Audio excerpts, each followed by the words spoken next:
Oke, hari ini kita akan belajar tentang eh, sourcing decision ya dalam sebuah rantai pasok. Nah, kalau sebelumnya kita sudah belajar terkait dengan koordinasi, ya. Sekarang kita masuk pada tahapan manajemen yaitu pengambilan keputusan, gitu ya. Nah, di dalam sourcing ini sendiri nanti kita akan mempelajari hal-hal yang terkait dengan peranan sourcing di dalam rantai pasok itu seperti apa.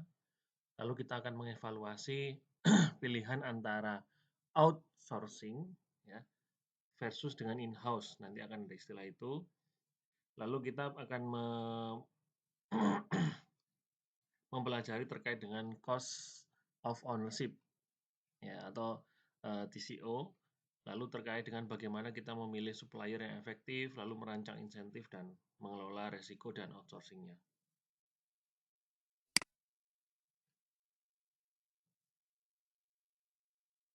Peranan dari sourcing itu sendiri dalam supply chain itu sangat menentukan ya, siapa yang akan melakukan aktivitas, lalu apakah itu dilakukan sendiri atau akan dilakukan oleh pihak ketiga. Seperti itu ya. Jadi sourcing nanti keputusannya seperti itu. Apakah kita lakukan sendiri atau akan dilakukan oleh pihak ketiga. Nanti keputusan ini berpengaruh pada surplus rantai pasoknya. Jadi kemarin kita sudah bahas itu bagaimana value sharing-nya di dalam rantai pasok ya, coordinating. Nanti juga ini akan mempengaruhi terkait dengan efisiensi biaya dan juga ke apa ya, fleksibilitas operasionalnya gitu ya. Jadi kalau outsourcing berarti kita menggunakan pihak luar, kalau offshoring ya kita menggunakan diri kita sendiri. Nah, di sini ada beberapa pertanyaan ya terkait dengan outsourcing. Ya, apakah kita akan outsourcing atau mungkin in-house gitu ya. Apakah pihak ketiga tersebut akan bisa meningkatkan surplus rantai pasok kita? Jangan-jangan malah menurunkan, gitu kan? Lalu seberapa banyak peningkatannya? Lalu resiko apa yang mungkin akan ada kalau kita outsourcing? Gitu ya. Kita harus mempertimbangkan hal-hal yang seperti itu. Jadi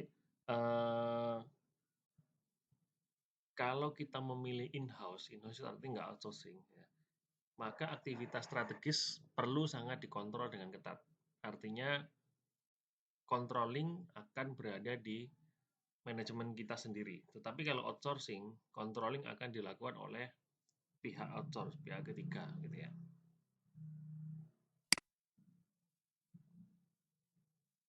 Ini contoh dari uh, outsourcing gitu ya. Ini kalau di bukunya Chopra, ini ada Li and Fung dari Hong Kong gitu kan. Dia kalau dimodelkan seperti ini. Jadi ini penyedia layanan outsourcing yang menghubungkan perusahaan global gitu dengan banyak pabrik di Asia gitu ya. Di sini ada peranan pihak ketiga ya yang bisa jadi mitra strategisnya gitu ya. Ada supplier, scoring dan assessment, supplier selection dan kontrak negotiation. Jadi pada proses rekrutmen dia sudah menggunakan outsourcing. Lalu ada design collaboration-nya, procurement-nya bagaimana, lalu sourcing planning dan analisis. Ini contohnya bisa lihat di Li and Fung gitu ya.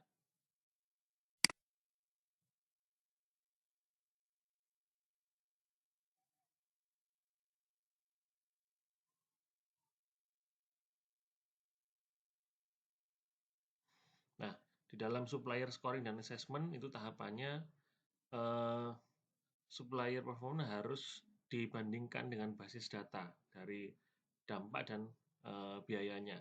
Jadi di sana akan ada beberapa faktor yang mempengaruhi proses purchasing ya, yang mempengaruhi total biaya pastinya. Pemilihan supplier itu kita pertama melakukan mengidentifikasi satu atau lebih ya supplier yang tepat. Jadi nggak cuma satu gitu ya. Lalu di dalam kontrak itu harus ada mas apa ya bisa menyangkut semua faktor yang berdampak terhadap performance supply chain. Jadi misalnya quantity, minimal yang bisa diterima berapa, kualitas standarnya seperti apa, gitu ya. Itu kan untuk menjaga biar supply-nya tetap sesuai dalam kapasitas produksi misalnya. Nah, kemudian harus didesain untuk meningkatkan profit supply chain untuk kedua belah pihak, gitu ya. Nggak boleh seperti kemarin, nggak adanya bullwhip effect, gitu ya. Lalu mendesain kolaborasi, ya sekitar 80% dari biaya ya dari suatu produk itu ditentukan ketika kita mendesain. Nah, di dalam kolaborasi kita perlu mendesain tuh, kita menggunakan outsourcing seberapa, in-house-nya bagaimana. Di dalam supplier harus terlibat. Artinya kalau kita sedang mendesain seperti ini, kita harus melibatkan mereka, gitu ya. Lalu terkait dengan procurement-nya, ini juga penting. Jadi supplier mengirim produk sebagai bentuk respon atau memenuhi orderan gitu ya. Kemudian order ditempatkan dan dikirim sesuai dengan jadwal.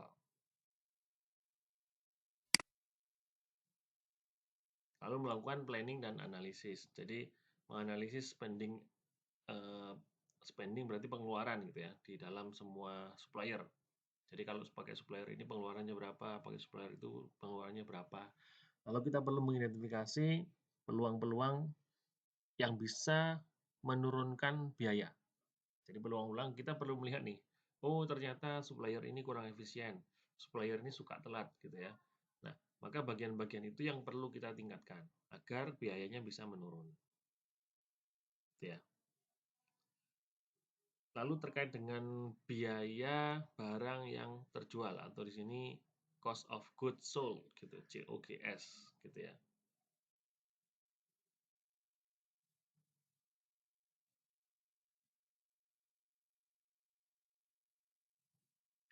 Ini menunjukkan sekitar lebih dari 50% dari penjualan eh, yang dihasilkan oleh pabrik gitu ya. Kemudian kita membeli bagian-bagian yang ada banyak variability gitu ya, fraction di masa lalu gitu ya. Lalu perusahaan harus mengurangi vertical integration. Vertical integration itu eh, integrasi dengan manajemen puncak gitu ya.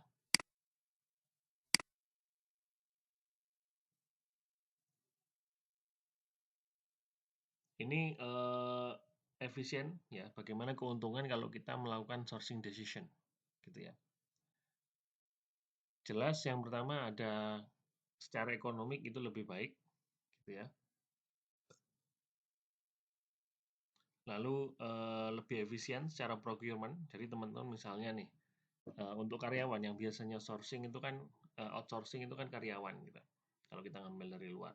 Nah, kita tidak perlu mentraining mereka, kita tidak perlu melakukan kegiatan interview, rekrutmen dan lain sebagainya. Yang penting mereka sudah masuk kerja, eh, tetapi tetap dalam proses itu tadi kita memang harus terlibat, tetapi arrangement-nya gitu ya, perencanaannya ada di perusahaan outsourcing gitu ya.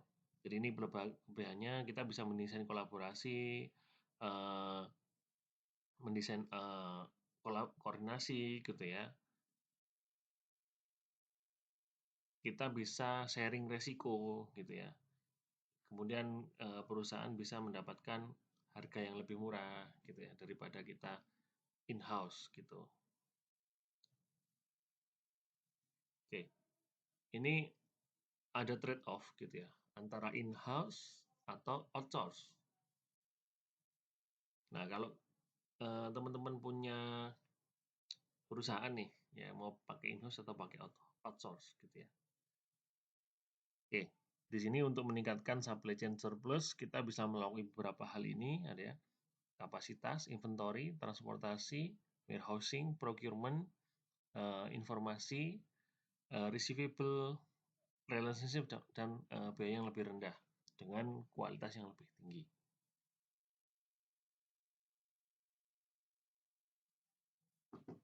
Ini beberapa faktor yang memengaruhi pertumbuhan ketika kita menggunakan outsourcing atau third party gitu ya. secara skala, secara ketidakpastian, dan kita bisa menspesifikasikan aset, gitu ya. Kalau di case-nya teman-teman mungkin di e-book bisa melihat ya yang Li and Fung dari Hong Kong tadi gitu ya.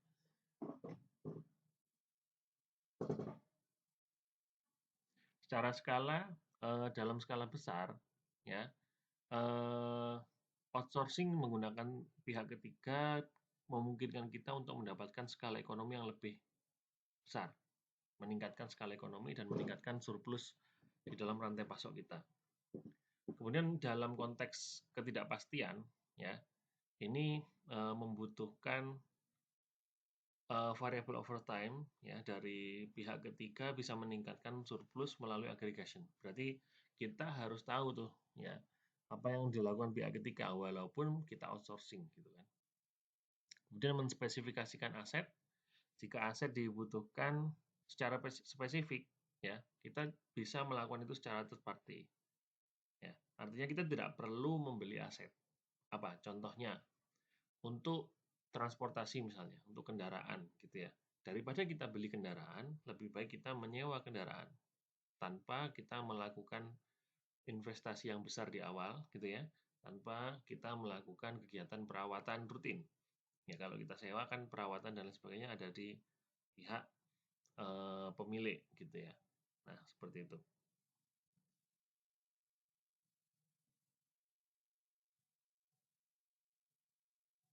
Ini beberapa data yang kita bisa matrikskan gitu ya.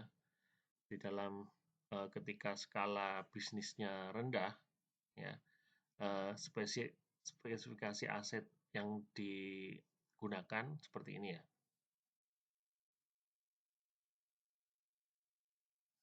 Kalau skala bisnisnya rendah, maka akan terjadi high growth in surplus.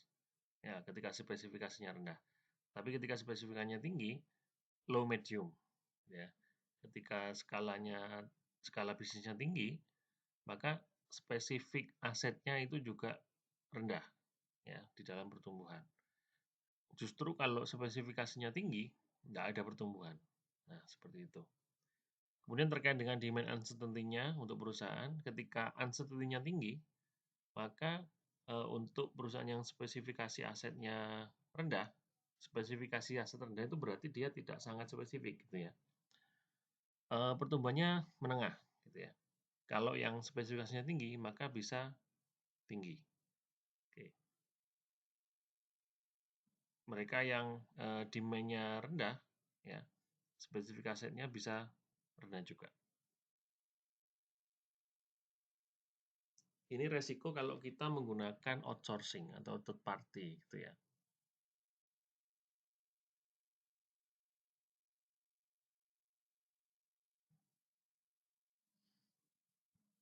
Jadi yang pertama prosesnya bisa jadi tidak sesuai keinginan kita ya, the process is broken gitu ya. Lalu underestimation untuk biaya, kita nganggapnya oh outsourcing dengan biaya segini saya bisa mendapatkan yang lebih dari ekspektasi, ya, seperti itu ya. Kita mengurangi kontak dengan supplier. Ini berisiko karena supplier itu bisa jadi aset kita, gitu ya. Kemudian kita kehilangan internal capability dan pertumbuhan di third party-nya. Jadi karena misalnya yang tenaga kerja itu bukan punya kita, jadi ketika tenaga kerja itu menjadi ahli atau mahir, itu bukan asetnya perusahaan, tapi asetnya outsourcing gitu ya. Atau leakage of sensitivity data and information. Jadi kita bisa kehilangan data dan informasi, lalu kontraknya kadang-kadang nggak efektif gitu ya. Lalu kehilangan supply chain visibility. Ya jelas karena outsourcing bisa mengambil satu channel di dalam supply chain kita. Ada juga yang berdampak terhadap reputasi ya, di negatif. Nah, kalau tadi pihak ketiga, kemudian bagaimana dengan pihak keempat? Ya, ini ada istilah lagi fourth party logistic providers. Kalau third party logistik 3PL ya, itu mereka akan menghasilkan satu atau lebih dari logistik activities gitu ya yang terkait dengan aliran produk, informasi dan uang yang dilakukan oleh dirinya sendiri.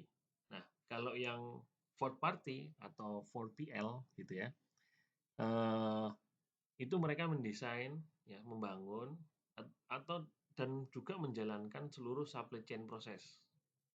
Nah, gitu.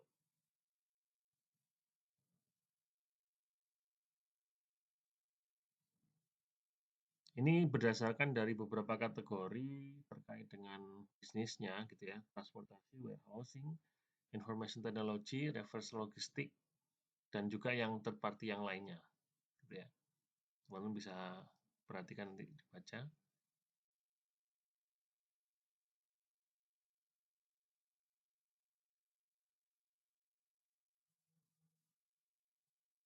Nah, tadi di tujuan pembelajaran kita belajar tentang total cost ya, total cost to score.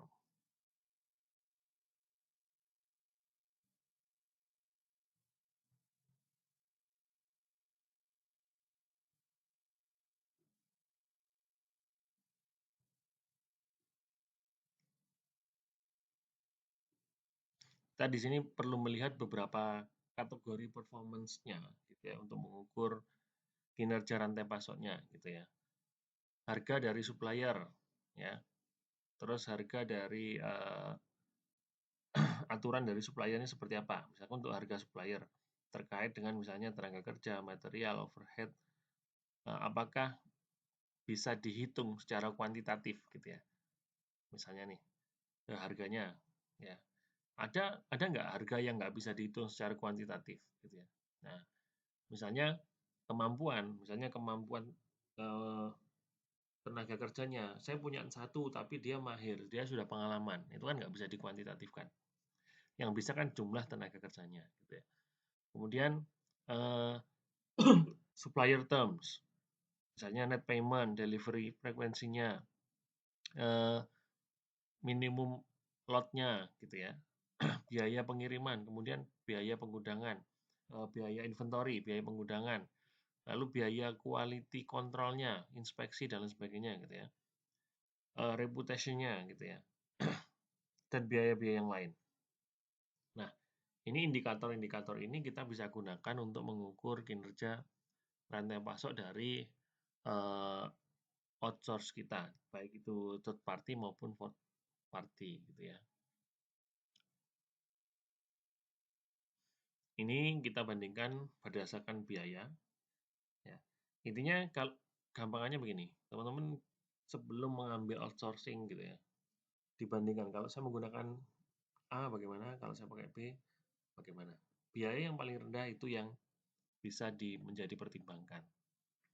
Ya, kalau di sini dilihat biaya material tahunan gitu ya, lalu ada biaya inventory, semuanya di list. Gitu ya. Nah, sampai ketemu kalau menggunakan current supplier yang ini, saya ketemunya segini. Gitu ya.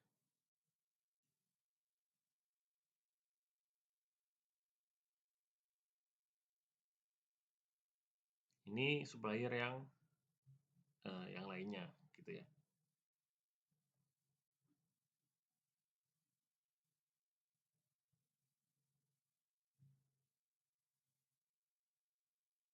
Oke, sekarang proses pemilihan atau menyeleksi supplier.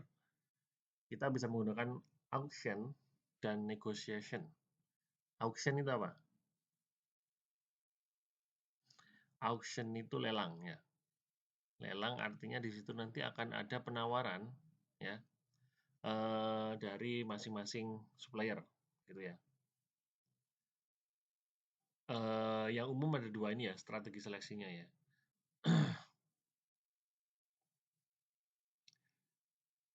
Auction sendiri itu ada competitive bids, ada reverse auction, ada direct. Kalau yang negotiation ya langsung negotiation gitu ya.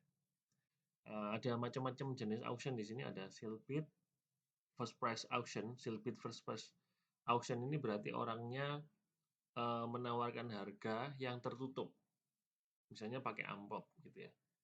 Yang menang adalah harga yang tertinggi nomor satu dengan harga tersebut.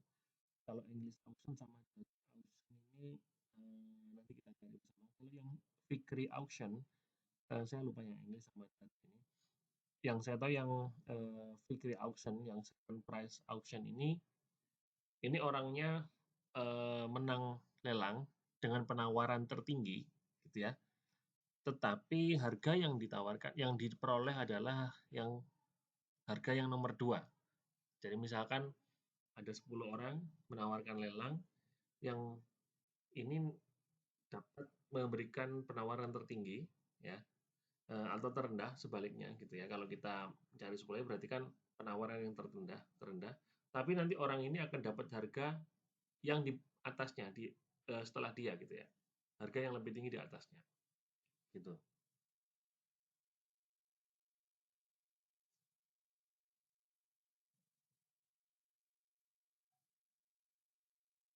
Ini yang terkait dengan lelang gitu ya. Ada beberapa faktor yang mempengaruhi ketika kita menggunakan eh, lelang gitu ya.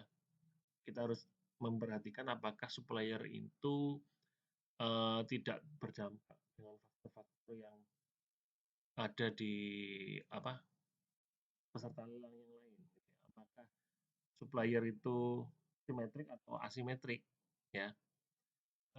Kemudian apakah supplier itu punya informasi yang mereka butuhkan ya untuk mengukur biaya mereka, itu kita nggak bisa tahu. Apakah pembeli juga akan memaksimalkan harga gitu ya. Oke. Jadi untuk auction ini sebenarnya apa ya? Untuk barang-barang yang komoditas, terus transparansinya tinggi, lalu kita punya efisiensi biaya, gitu ya. Jangka pendek biasanya. Yang terjadi di situ bisa jadi seperti ini ya, kolusi di antara mereka, gitu ya. Eh, ada second price auction, kemudian ini beberapa hal yang negatif di dalam auction, gitu ya, yang perlu dihindari. Nah, kemudian terkait dengan negosiasi. Negosiasi ini mungkin bisa jadi butuh waktu yang lama, gitu ya. Artinya tidak secepat auction ketika kita ingin memperoleh supplier atau outsourcingnya, gitu ya. Tetapi bisa apa ya awet, hubungannya bisa jangka panjang, ya. Dan hal-hal yang kompleks yang terkait dengan kriteria-kriteria custom atau kompleks itu bisa diselesaikan menggunakan negosiasi. Itu bedanya kalau kita auction sama yang negosiasi, gitu ya. Jadi sangat tergantung nanti kebutuhan produknya atau kebutuhan outsource-nya serumit apa, ya jangka panjang atau jangka pendek, gitu ya.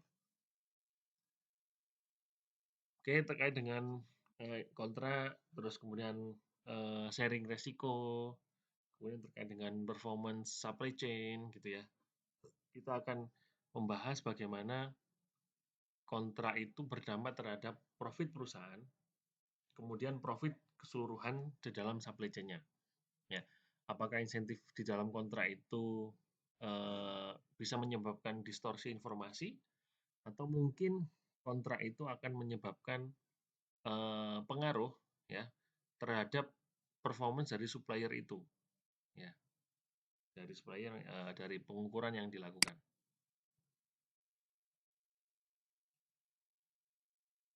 Di sini ada istilah buyback gitu ya teman-teman. Buyback or return contract. Jadi istilah ini mengacu ketika supplier itu menerima pengembalian barang.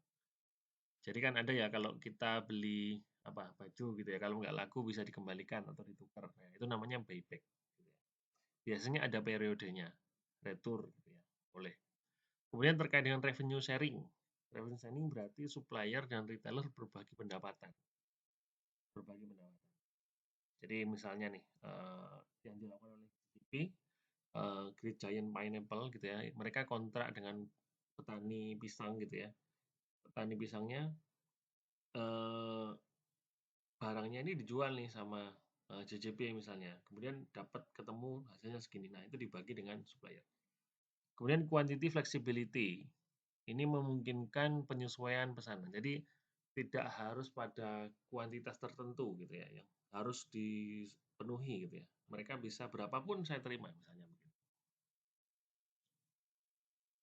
Ini yang buyback, tadi sudah saya jelaskan, teman-teman bisa melihat ekspektasi dalam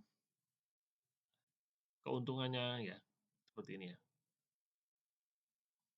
Kalau buyback ini bisa memungkinkan retailer untuk mengembalikan barang yang nggak kejual tadi, gitu ya, perusahaan bisa menspesifikasikan wholesale price-nya, ya, dan buyback price-nya. Artinya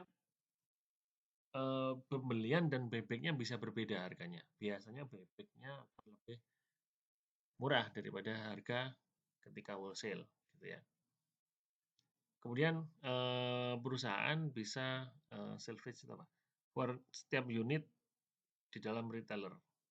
Ya, kemudian perusahaan juga bisa akan ada biaya per unit yang diproduksi dan di dalam retail price-nya. Ini kalau dimasukkan rumusnya seperti ini. Harus ada kontraknya ya. Ini contoh datanya. Ini wholesale price-nya, ini price-nya. Ya. Jadi saya misalnya perusahaan, saya ngambil dari supplier $5, gitu ya. Sorry, $5. Kemudian buyback price-nya adalah $2, gitu. Bukan perusahaan kemudian membeli $5 lagi, sorry, supplier saya membeli dengan harga $2, gitu. Tapi bila bisa dikembalikan. Nah, skemanya bisa seperti ini, ya. Kita bisa meningkatkan semakin tinggi harganya, bisa semakin buyback-nya semakin selisih buyback-nya bisa semakin rendah. Atau bahkan seperti ini. Kalau 0 berarti dia dibeli $7 lagi gitu ya. Misalnya saya beli $5 nih. Ketika saya mengembalikan kepada supplier saya, ya, itu dihargai $2 gitu ya. Contohnya yang ini. Nah, nanti dampaknya terhadap order size, expected profit, expected return, lalu profit dari supplier, kemudian eh, supply chain profit, ini bisa dikalkulasi menggunakan rumus yang tadi ya, dimasukkan aja, nanti akan ketemu di sini. Di situ ada biaya holding, ada price support yang tadi, gitu ya. Kita menggaransi bahwasanya walaupun harganya turun, mereka tetap akan mendapatkan keuntungan, intinya seperti itu. Kemudian yang kedua, revenue sharing. Ya, terkait dengan revenue sharing kontrak.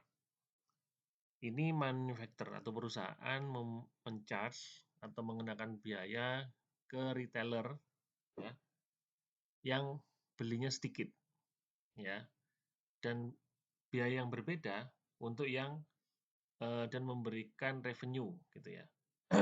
Artinya perusahaan dan retailer bisa meningkatkan profitnya, gitu ya. Oke, ini biasanya akan berdampak terhadap kinerja retailer yang menjadi lebih rendah, gitu ya. Ini membutuhkan infrastruktur informasi IT, gitu ya. Akan terjadi distorsi informasi juga.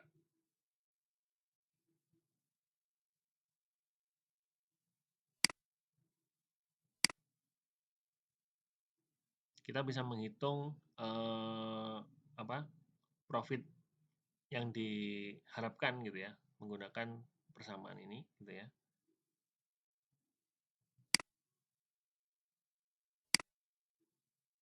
Ini kalau persamaan tadi dimasukkan dalam tabel, ketika kita set wholesale price-nya segini, kemudian ketemu revenue sharing sampai supply chain profit-nya, gitu ya.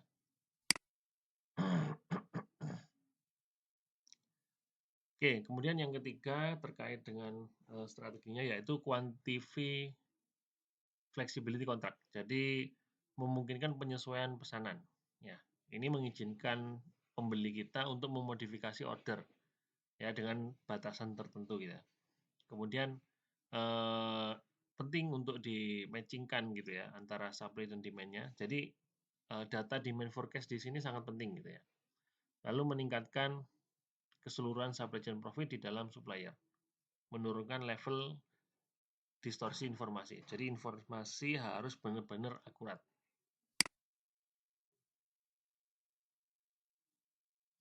Ini adalah formulanya, ya, formula bagaimana kita mengharapkan kuantiti terjualnya, begitu ya.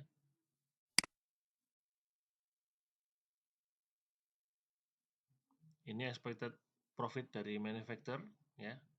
Nanti kita akan bisa menghitung expected profit dari keseluruhan rantai pasok menggunakan tabel seperti ini. Jadi teman-teman bisa menggunakan Microsoft Excel gitu ya untuk membuat beberapa skenario ini, kemudian ketemu mana yang supply chain profitnya paling tinggi dan mana yang paling rendah, gitu kan. Oke, saya agak cepat aja. Kemudian terkait dengan kontrak dan mengkoordinasikan biaya supply chain, gitu ya.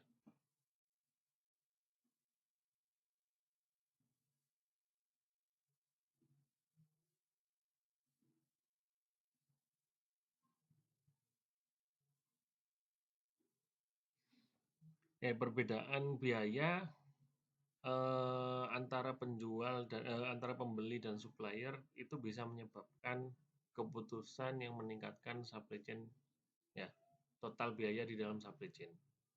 Artinya apa? Margin. Jadi margin antara pembeli gitu ya sampai ke supplier itu akan sangat mempengaruhi biaya supply chain. Dengan memberikan kuantifikasi pada diskon, ya, maka kontrak bisa menyebabkan pembeli untuk membeli dengan lebih banyak. Kemarin kita udah bahas, ya, ketika kita ingin mempengaruhi demand, kita bisa melakukan diskon atau promosi, gitu ya. Tetapi itu bisa mengakibatkan itu ya, distorsi informasi, ya, karena order batching berarti kan banyak.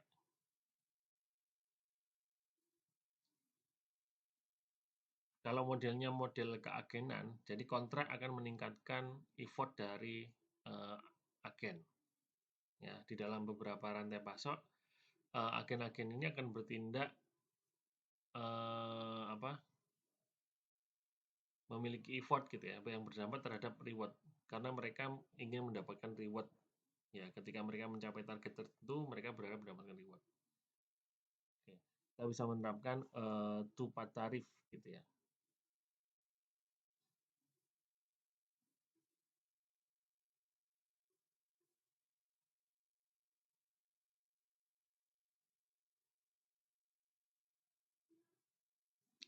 Lalu kita bisa menawarkan threshold. Threshold itu ambang batas gitu ya. Ambang batas tertentu.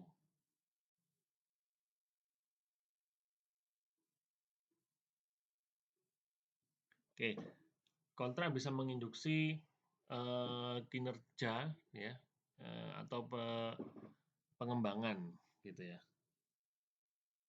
Pembeli mungkin ingin ada peningkatan improvement dari supplier yang mungkin itu akan sedikit memberikan insentif untuk supplier. Gitu. Intinya begini, oke kita tingkatkan, kita improve, tetapi kita butuh tambahan, gitu kan, tambahan insentif. Oke. Kemudian ada share saving kontrak, ini memberikan supplier beberapa fraksi terkait dengan pinjaman atau tabungan yang dihasilkan.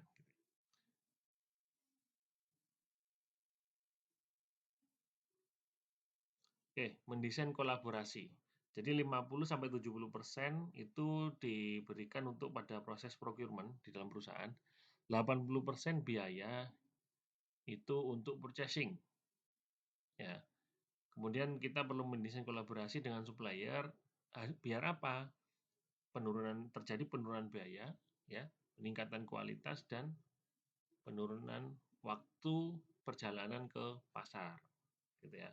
Kita bisa merencanakan terkait dengan desain logistiknya, gitu ya, atau manufacturability-nya, gitu ya. Jadi adjustable, modular, dimensional customization, gitu ya. Ini proses procurement-nya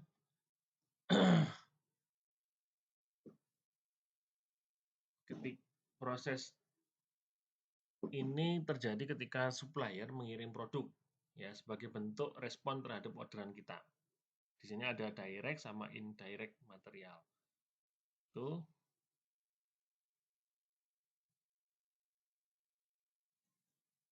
Kemudian kalau yang direct material itu harus dipastikan bahwasanya komponennya itu tersedia ya di saat yang tepat, di waktu yang tepat, di jumlah yang tepat gitu ya. Kalau yang indirect, ya tidak harus seperti itu. Kemudian fokus pada indirect material mungkin akan menjadi strategi yang bisa mengurangi biaya kita. Ya. Ini ya bedanya antara direct sama indirect materials gitu ya. Dari sisi kegunaan, kalau yang direct material itu biasanya untuk produksi, kalau yang indirect itu terkait dengan kegiatan perawatan, perbaikan gitu ya. Kalau dalam kategori accounting-nya, yang direct itu biasanya bentuknya biaya, biaya penjualan, ya, biaya penjualan, biaya pemasaran gitu ya. Kalau yang indirect itu terkait dengan promosinya, ya, masalah yang umum gitu ya, administratif dan lain sebagainya, atau mungkin pengeluaran yang lain. Jadi kalau kategori ini kemudian ada dampak terhadap produksi, ya, material yang direct itu bisa menyebabkan delay di dalam beberapa produksi. Kalau yang indirect nggak berdampak gitu ya. Kemudian terkait dengan processing cost, yang direct lebih rendah, kalau yang indirect akan tinggi. Kemudian terhadap jumlah transaksinya yang direct rendah, yang indirect itu tinggi. Kita bisa membuat matriknya seperti ini ya. Atau di sini kita lihat di sini terkait dengan critical sama value cost. Critical itu berarti dia sangat penting gitu ya. Dan ini biayanya. Nah, yang paling besar di sini strategic item. Ini biayanya tinggi dan dia sangat penting. Ya, kritik gitu ya. Kalau yang general item itu di low semua ini. Gitu ya. Cara membaca matriknya seperti itu.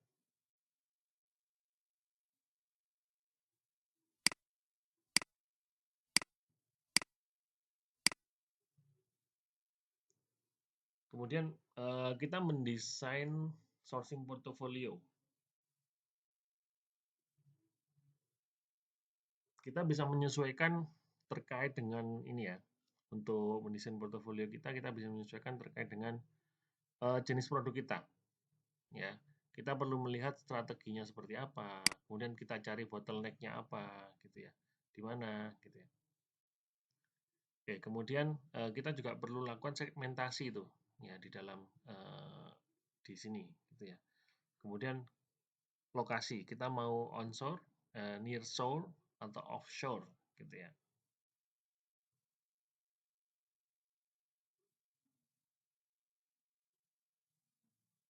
Ini ciri-cirinya, ya, berdasarkan beberapa kategori ini, ya, misalnya terkait dengan produk life cycle-nya. Itu produknya mudah rusak atau enggak, gitu ya. Oke, ada responsive source, ada low cost source. Kita mau yang mana? Ini teman-teman baca sendiri, pelajari yang ini.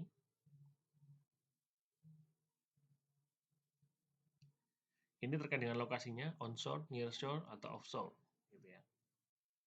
Terkait di beberapa kategori, gitu ya.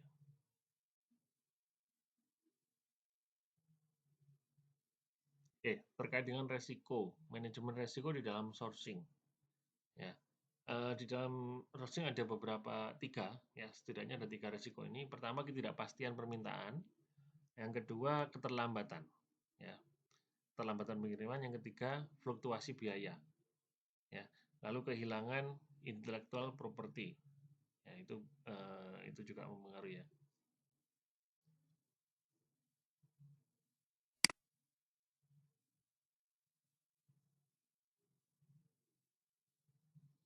Oke, di dalam membuat keputusan sourcing, ya, pastikan melakukan 4 hal ini menggunakan multifunction teams. Kemudian pastikan koordinasi yang tepat, yang sesuai gitu ya, antar bisnis unit gitu. Kemudian selalu evaluasi total biaya, ya, total biaya itu penting. Kemudian bangun kerjasama jangka panjang dengan supplier-supplier yang penting, ya, yang utama atau key supplier kita.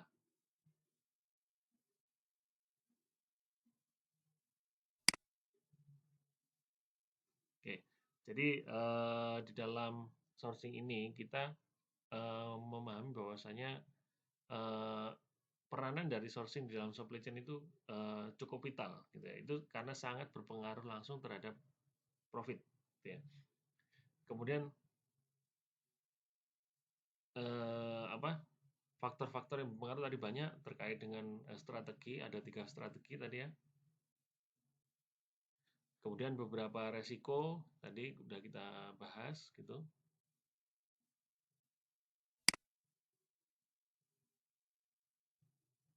Oke, itu untuk materi terkait dengan sourcing decision ya, teman-teman.